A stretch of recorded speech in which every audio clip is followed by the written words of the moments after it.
Welcome, everybody, to the SoCal Car Scene Podcast. My name is Big J Marash, and I'm here with my co-host, Dean Marash. Say hi to the folks at home, Dean.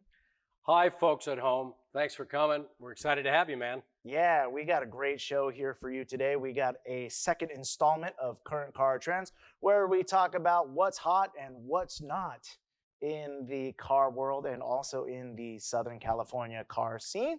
So we got a big show to get to today. We're going to talk about some great things such as SEMA not happening anymore, while some other shows are going to be happening like Amelia Island. So we'll get to that. We're also going to talk about hybrid supercars, and we're going to talk about some new stuff coming out of quarantine cruise land here in Orange County and LA. So we got a big show. But first, before we get to that, we just want to let you know that this show is brought to you by our friends at C-Tech and also SoCal Classic Car Storage, whose warehouse we are in today. So without further ado, take it away, Dad. You know what's really hot today, Jay? Not cars, but the damn weather. It's been hot for weeks, and quite frankly, I've had enough. But I don't even know how to tap out. There's no place to hide from this weather. Yeah. It's upsetting. Yeah, no, it's hot in here. We have no air conditioning in this studio. Hey, whose bright idea was it to be amongst the cars today? Who do I blame? I blame the set designer. Oh. Yeah, which is me. That's you. I'm Good. Sorry. I pretty much blame you for everything. So that fits in with our theme of pointing the finger around here. We're really good at that, by the way. Yeah, well, speaking of heat, the hottest news of the last couple of weeks was that SEMA was canceled, which made everybody really, really sad. So it's really sad news. You know, honestly, even I was holding out hope because SEMA had really strung us along for a long time saying, yeah, we're planning on it. We had our, some of our dignitaries that participate in SEMA, right, Jay? You know, like Wade Kawasaki was on the show with us, and he's on the board, and he was saying, hey, looks like it might happen. Yeah. You know, keeping our fingers crossed, and then kaboom. But guess who was right, Jay? It was me.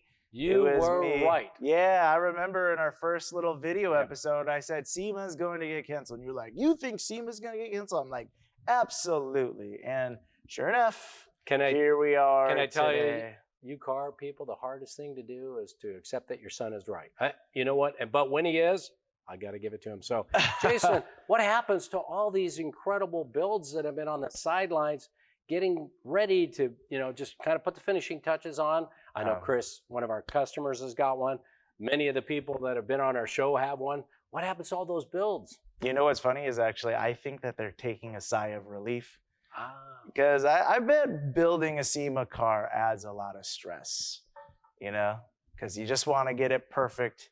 You want to get it done. You want to get it done under budget.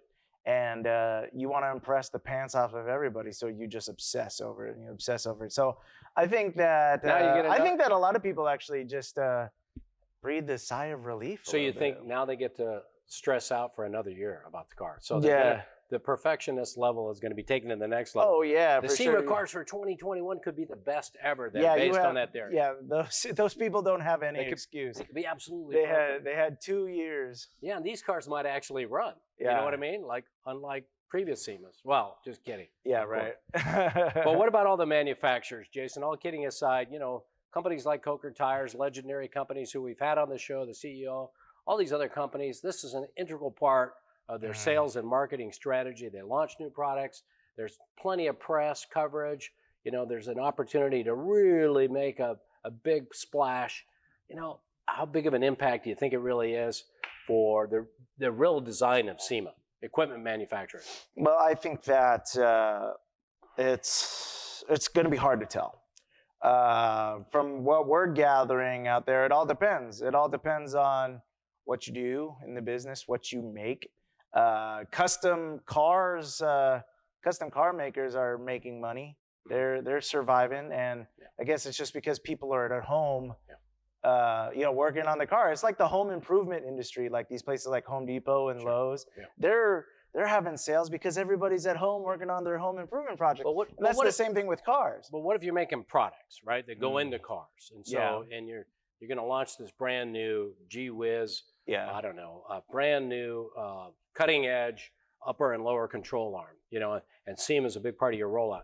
I think what they're going to do, Jay, like what everybody else is doing in this crazy pandemic, go digital and try to supplement all of the goodness they get from events and get the equivalent out of digital. But can they do that? It's amazing that they haven't done that already. I mean, you didn't need the pandemic to tell you to go digital. So if they're not digital now, I don't know why they're in business. My question is, do you think they'll get as much juice, sales and marketing out of digital as they would events? I don't know. I mean, I'm not an expert on how people do at SEMA. I mean, can you shed more light on that? Do you? Yeah, I just feel like there's so much press and there's so many, it's like a fish in a bowl. There's literally tens of thousands of people and probably every significant person in the car industry at that show. So you jam them all basically into one bowl and now everybody's there. So if you can create some buzz and hype there, it's hard to replace that, I think, by just advertising online, for example, trying to create the same kind of hype. Well, aren't they going to have some kind of like digital event? I mean, the Peterson Museum did some digital event, and that went actually pretty well. Yeah, I thought it was so great. I mean, what do we have in the works for digital SEMA? I don't know. Yeah. Do you know? You have I have no idea. That's a great question. We should find out.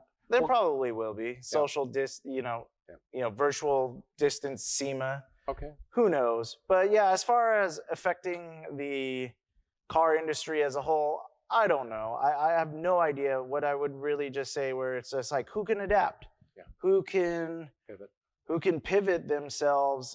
Reinvent themselves. Yeah, exactly. Who exactly can really adapt? And that's the biggest key. Because maybe the key if you just don't want to move, then you'll just go the way of the dinosaur. Hey, maybe the key question is, which caused more depression in the car community? SEMA being canceled or Monterey Car Week? SEMA probably. I'm guessing SEMA. Yeah, well, because Monterey Car Week isn't as accessible. It's a little bit of an exclusive crowd, right? Yeah, exactly. It's like very bougie, very hoity-toity rich people crowd. SEMA seems to be, friendly to everyone. I think you and I could fake it there, but we'd have to figure out where to get one of those hats. Yeah. Because I don't know where to buy them. Yeah. I don't think Big J is classy enough, folks. Oh, we could class him up. I've seen him. I've seen him in Paris. All right, let's switch to some good news, Jay. Barrett Jackson, Scottsdale, coming up in late October. I think the 22nd through the 24th, somewhere in there. Right. So Barrett Jackson's not taking this pandemic laying down. They're saying, hey, we're going to Scottsdale. It's going to happen. We're going to allow about 25% of the normal crowd in. We're going to do all the social distancing and all that stuff. Is it because it's in Arizona and this is a spot that hasn't been hit hard, or are they just rolling the dice saying face-to-face is an integral part of the auction experience? What's going on? Are they making a political statement, or is this they're just saying, hey, we've got to get these shows going again? Well, I think it's an experiment. Just to test the waters, so to speak, as the second wave of coronavirus is starting to die down, in places like California, Arizona. It seems to me that this is more just feel the water. I know that some shows have actually done some in-person events, and it seems like everything's fine. But also, I think car people are just, the rogues. They're just gonna do in-person shows. Are you saying they're not following Governor Newsom's orders every day? Well, I don't know who's the governor in Arizona. Well, so his laws don't apply here. His laws don't apply to Barrett Jackson. I think you're talking about car people in general. Yeah, that's what I'm saying, is that it's the car culture itself may not necessarily be the safest thing when it comes to coronavirus. And so I think that there's been a lot of pressure from the car community to have Scottsdale occur, because it's one of the biggest auction weeks outside of Monterey. So I think it's important. Speaking of rogue, how about Sturgis and those all those motorcyclists gathered there 3 or 4 weeks ago, whenever that was, in South Dakota. Now, are we expecting some kind of huge spike in COVID-19, or is that an even more rogue crowd that really doesn't follow the rules in general?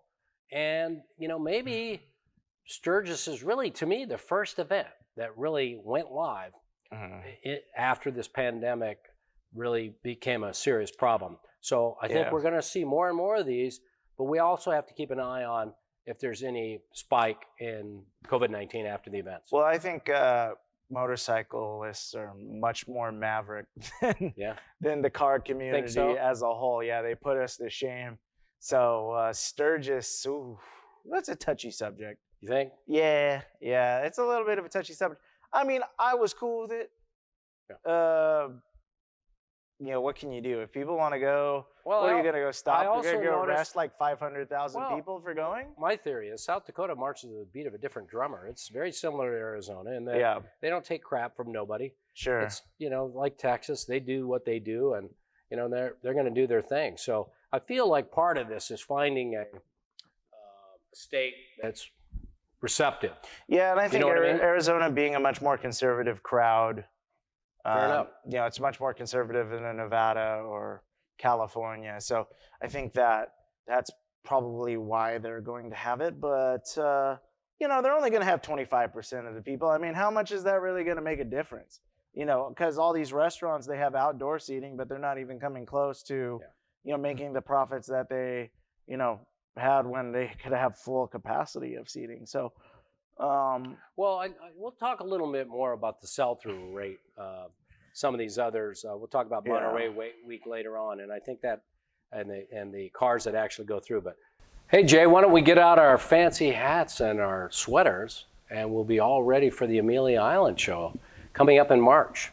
So that's the good news. Amelia Island's back on. That's one of the few shows that never tapped out during this whole pandemic. They got lucky. Their last show was in March of 2020 this year, and now they're committed to 2021. They're probably going to employ some pandemic stuff. Great news for car people that want to hang out with cars that most of us can't afford. Yeah. That's really some good news. Sure. So thoughts about that show? Yeah. All right. Cool. At least that's coming back. I love their optimism, because I think they're just like me. I don't see coronavirus lasting, until March, but who knows? The only thing you got to worry about with those kinds of shows like Amelia Island or Monterey, all those different types of shows, is that it attracts a much older audience. And I wonder, even if coronavirus is settled by then, I'm wondering if the older people are still going to come. Well, that's a great point, Jay, because they are at risk, as we've learned. They're the most vulnerable, certainly during this pandemic.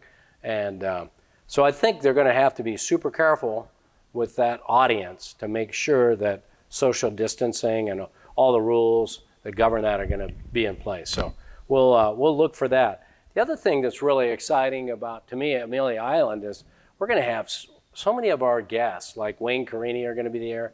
Andy Reid is certainly going to be there. Mark Green, I would imagine, on and on. I mean, oh my gosh, it would be great if you and I could make it. What are you doing in March? Want to head out there? And Yeah, I do. I need to get out. I need to get a vacation from working for you. Yeah, but the problem is, what if you and I go? You still wouldn't get a vacation. I guess not. No, I would have to take videos, won't I? Yeah, you'd have to be working, technically. You know what we call it in the industry, Jay? A carcation. Oh, you mean a paid vacation? Carcation. Oh, so we're not... still working, but we're around cars. It's going to feel like fun and not work. Yeah, that's what you said about working for you. Oh. Yeah. All right. So we're excited about Amelia Island. We're super pumped up about the fact that we got Barrett Jackson on the calendar. Yeah. That's great. So there's hope. Oh, Hey, yeah. There's hope. Yeah. Well, Jay, tell us about, one of our best sponsors around this place, if not our favorite sponsor, that's keeping all these cars going around. Our favorite sponsor. Well, I'll just let you know that today's episode, just like our previous episode, is brought to you by our friends at C-Tech, who make wonderful battery chargers for classic cars, to supercars, to exotic cars. And if you're looking for a smarter way to charge your vehicle's batteries, C-Tech is the way to go. And in fact, they are some of the best, actually the best in the industry when it comes to developing these car batteries for maintenance and for rehabilitation. We use them here in the shop all the time, and they are also trusted by some of the world's biggest names, such as Porsche, Ferrari, Bentley, BMW, Corvette, and many others. So go ahead and check out their lineup at smartercharger.com. Again, that's fastcharger.com and check out C-Tex batteries. You can't go wrong. We use them here in the shop all the time. So, Dad, speaking of supercars and charging them, hybrids in supercars now seem to be kind of in the news lately. All the rage. Hybrids, hybrids, hybrids. Jay, you can't get enough of this stuff. Ever since that Porsche 918 came out, it seems like, all these companies have shifted their focus. McLaren might have been a little bit early with their P1, that's for sure. But now what we're hearing about is Lamborghini's got this crazy Cian, I don't know how to pronounce it. Cian hybrid. Cian. Do we know a guy named Cian? Yeah, Cian. Hi, Cian. I hope you're watching the show. So $3.6 million will get you one of these bad boys. But guess what? The bad news is, Jay, all 63 are already committed for. So even if you got $3.6 million, apparently you can't get one. So that's too bad. But 0 to 60 in 2.8, that's pretty good. Still won't beat ludicrous Tesla, but at least you're going to look cool and nobody in your neighborhood's going to have one. So what do you think? What the hell's going on here? Why are all these hyper and supercar companies cranking out limited production hybrids? Well, I think it's about the power issue, right? It's the torque issue. Yeah. Because, they see all these electric cars and they're producing all this torque and all this getup and they're just getting beat off the line when it comes to their consumer sports cars. So they need to offer something a little bit more attractive and also saving some weight, saving a lot of weight by having these hybrid engines. So I think that it's all about trying to keep up with Tesla, trying to keep up with Porsche. Are you sure they're not trying to save the environment, Jay? Probably saved a couple of Caterpillars. Yeah, I don't think you're going to save any MPG. You sure? When it comes to buying a $3.5 million Lamborghini. You don't think they're worried about their carbon footprint at McLaren? I don't think so. Okay, all right, just checking. No, you don't buy a Lambo to save the environment. So you don't think it's a political statement. You think they're really trying to compete with these all-electric cars, which have such incredible torque at the motors. They're able to get to 0 to 60 in about 2.0 seconds. So maybe their solution is hybrid. But here's my question, and here's my concern. They're really doing such limited quantities, like 63. What the hell is that? That's not even limited production. That's just a handful of cars. So what's the point of all that if you're not going to mass produce? Or are they learning how to mass produce and in subsequent models they're gonna have all the kinks worked out? No, it's all about the exclusivity. Is it? Yeah, okay. Sure, why not? I mean, these are going to be like really small numbered builds and make it limited. Okay. Yeah. All right, like it's a Ford GT, right? Yeah, absolutely. Sell it to a customer for $1 million, and two years later. But it's not like this. It's not like this technology could be like mass produced, because what else is going to be in there? All those bells and whistles, like carbon fiber. Yeah, absolutely. Carbon fiber everything. You gotta have it, Jay. Sleek aerodynamics of a Lamborghini Huracan. All that stuff. It has to go in there. I don't know why make it, but these cars have never been mass producers anyway. So why would they start mass producing cars now? Well, just such a limited quantity.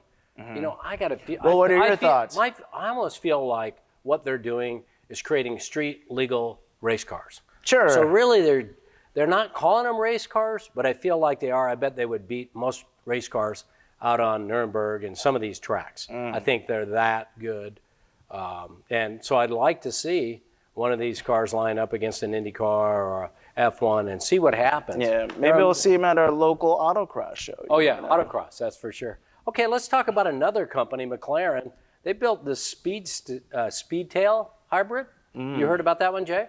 No, tell us more about it. Well, it's the one that replaces the F1, and this one even goes faster than that Lambo. Supposedly, it goes up to 250 miles an hour, if you can believe that. Now, good news is you can get it for about $1 million less. That's the great news. The bad news is I'm not sure that you can get it shipped to the United States and have it street legal. So again, limited production quantities. I think we're talking about 106, somewhere in that neighborhood.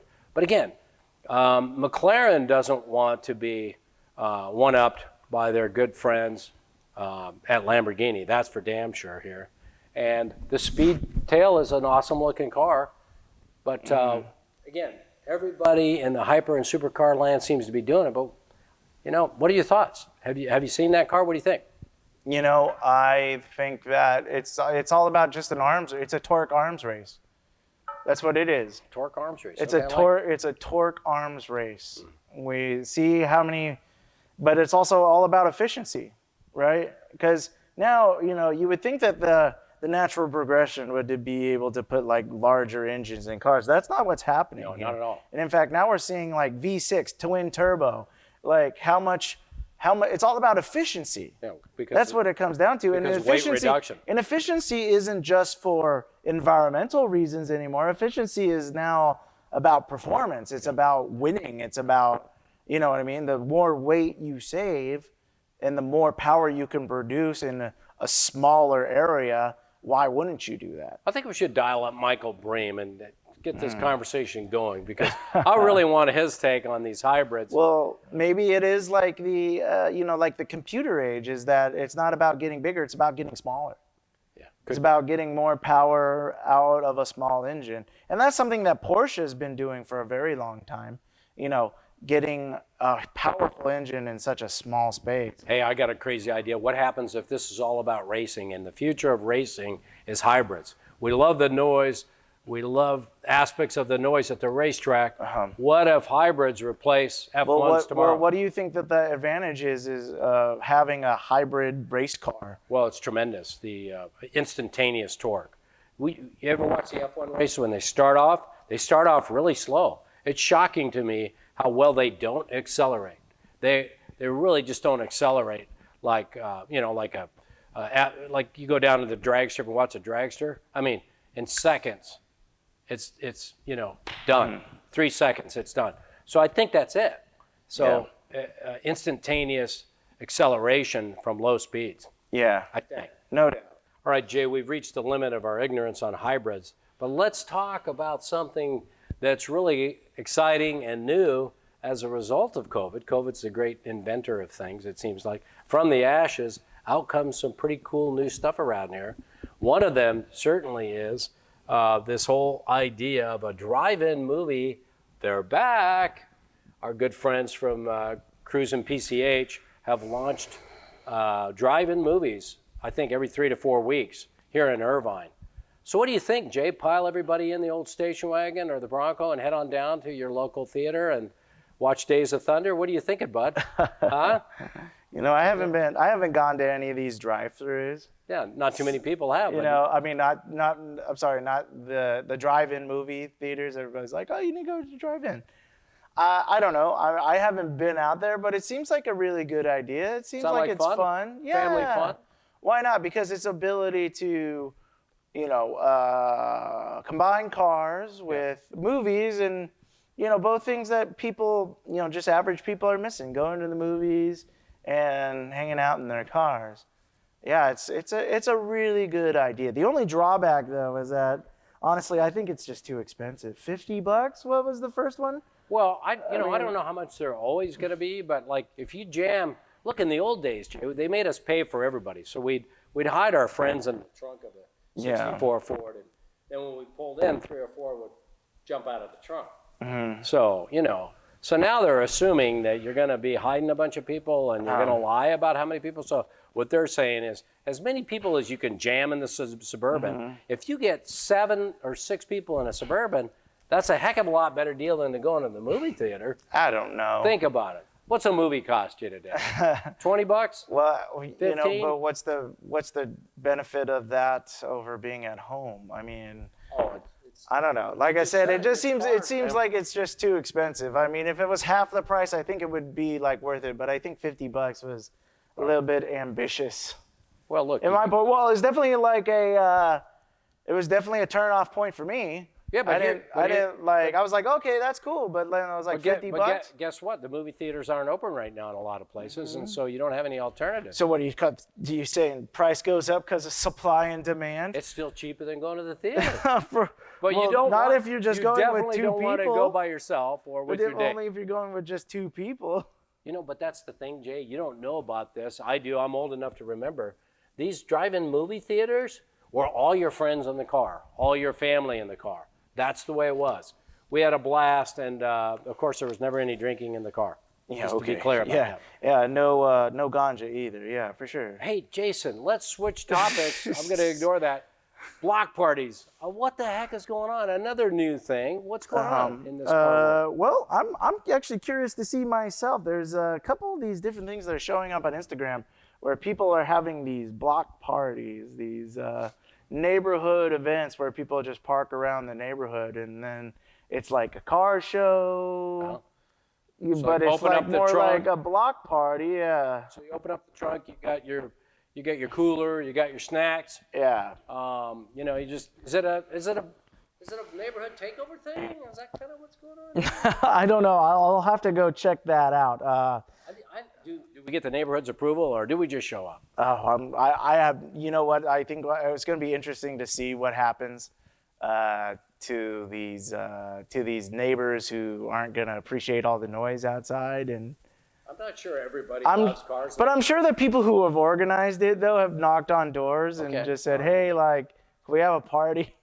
Oh, at least I hope they did. I don't know. I think it's a great idea. But anyway, I think a lot of this is, again, being driven by the fact that people have to get out in their cars. If the car shows like South County, Orange County are shut down, Cars and Coffee, people need an outlet. They've got to go somewhere. Yeah, they for sure. want to get together with other like-minded people and go have some fun in their cars. Well, I think that's almost over. Orange County being off the state's watch list and Los Angeles County on its way to being off the state's watch list is going to make a huge dent in all these car meetups. And people are just stopped caring. I mean, donut derelicts in Huntington Beach is still meeting. People out in LA are still meeting. People out in San Diego are still meeting. They're just over it. You know, and I think South OC Cars and Coffee will probably open up pretty soon again too. I assume so. Yeah, now that it's off the state watch list. But I think what's cool is we've got lots of new options, and I'm looking forward to seeing what sticks. Hey, Jay, we've got another important sponsor, and that's us. So we got to make sure we say shout out for us. Oh, yeah, us. We're so nice, aren't we? Jason. When he means us, he is talking about us here at SoCal Classic Car Storage, which is located in the lovely city of Laguna Hills. We offer consignment services. We offer white glove vehicle concierge service. And we also provide this great media content that we have here today. So go ahead and visit us online at SoCalCarStorage.com or visit our Facebook page at Facebook.com/SoCalCarStorage. Great job. Hey, so I think we're about wrapping it up, but I want to talk about one thing that didn't go off as planned, and we talked about this just briefly in the open. Monterey Car Week up north of us here in California is a huge thing for a lot of our clients and certainly our guests on this show, and a lot of them are still suffering from depression of not going. But that's the bad news. The good news is they did it digitally, they did it online like everybody else, and they wound up with about $75 million in sales. Average sales price was around $325, so not bad. They did much better than I think everybody anticipated. But what do you think, Jay? Will we be seeing more and more of this, or was this just to get us through this difficult time, the 100-year pandemic? Again, I don't think that we'll see this year, next year. I don't envision that. I don't think statistically that's likely. So this is just going to be a drop in the bucket, a nice little incident that happened. But a blip. But what's cool about it though is that it makes online auctions a lot more competitive, right? Yeah. I can be anywhere in the world. I mean, they had online and phone auctions, but now this is actually the real deal. I can be competing with someone who's there in the room instantaneously. Well, I think what it's done for a lot of companies, like these auction companies, is force them to improve their digital game. Sure. So they were probably said, well, just in case somebody wants to. Now you got to go from just in case to everybody. So you got to have your bandwidth, your throughput, your quality. You got to be able to handle, 200 times the volume or whatever. So I think overall it's really good because let's face it, I think more and more people are buying cars without going to where the car's at. Now, if it's a $3 million Ferrari, maybe not. Maybe you got to go touch it. Maybe you got to go drive it. Yeah. But I don't know.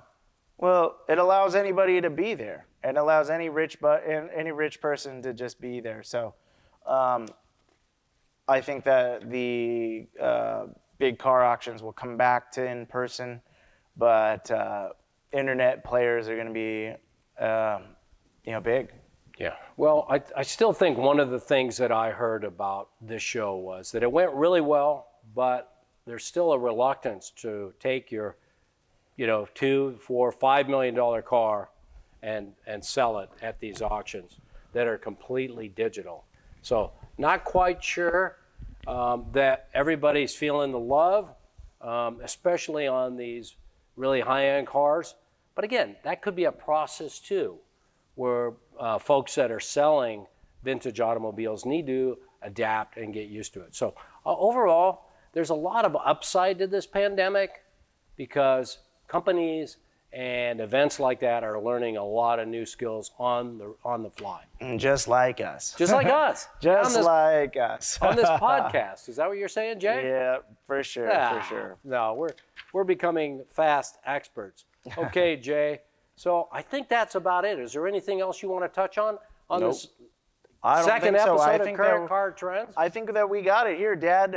Thank you so much out there for watching again. This has been the second installment of Current Car Trends. We hope you are enjoying this break from our usual interview programming. And if you're out there on YouTube right now, please hit that subscribe button and comment and like and share. Do all those things so you can help us support us here at the SoCal Car Scene Podcast.